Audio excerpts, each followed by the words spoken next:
My brother and I both have polycystic kidney disease. His form was much more aggressive and caused many health issues for him as early as in his 20s. And I've broken down our journey of finding a kidney in 4 different stages. Stage 1 of finding a donor, I call it Dallas's way. 8 years ago, my brother at the time was about 46, and his disease progressed to the point he now needs a new kidney. He has a few close friends and a job, but the more ill he fell, the more he was not involved in the community.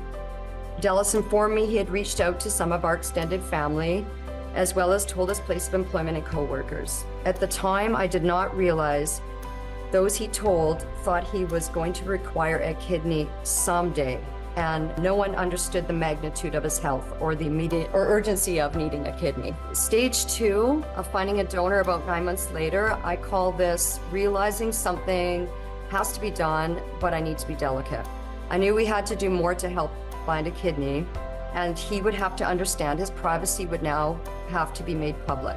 After some difficult conversations, I sent him this first message for him to approve, and that's the message you see on the screen. It was written to be more of an informative piece, while also putting it out there that Dallas needs a kidney. I gave him some time to think about it. He agreed, then he panicked and disagreed, and then he agreed. I could see how hard this was for him, and it wasn't just about sharing his health, but more importantly, to have to ask someone to donate a kidney.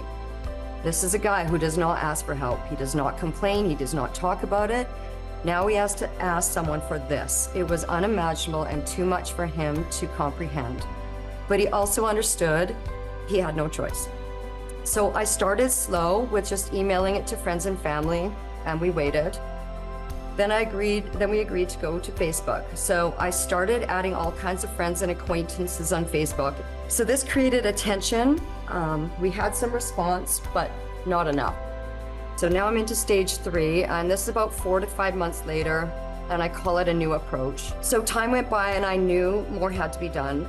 I felt we needed a different approach. This is when I wrote the second message. I felt it had to be more personal. It needed to tell Dallas's real story. I then called my brother to have this difficult conversation and get his approval. He told me how much he appreciated my help, but he could not hear it and he could not see it. He said from this point forward, please don't ask or talk to him about it. It was more than he could handle. He gave me permission to do what I needed to do. I posted on Facebook. I emailed it again to friends and family to share. I printed and posted my message and hung it everywhere and anyone who would allow it. I printed and posted it on my travels. I approached our local sign shop to have a sign made and put on the back of my car, which brought media and Facebook attention. I did not want any of our friends or family to feel any pressure. I did not want them to avoid me or Dallas for fear of guilt. I made sure they understood there would never be any expectations or hard feelings, and we fully understood, appreciated, and respected everyone's decision. I was happy if they could just help spread the word. So stage 4, about 2 years from the start of our journey, I call it a real hero came our way. Dallas's co-worker saw the last message on Facebook. She approached my brother the same day and said she was going to be his donor. And she was. She was a match. She had told me she had no idea just how unwell he was because he showed up to work every day and never complained. I would need a full hour to talk about her and what this meant to Dallas, his daughter, and our family. He is now 55, living a great life.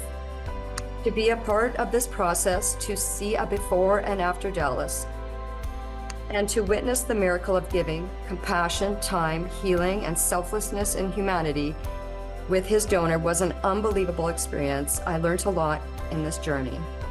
I do recall feeling so many different emotions as we were discussing here through this process, from hopeless, frustrated, helpless, stuck, scared, sad, pressured, tired, and stressed out. But I also recall feeling hopeful, excited, heartfelt, appreciative, optimistic, and an unbelievable amount of gratitude.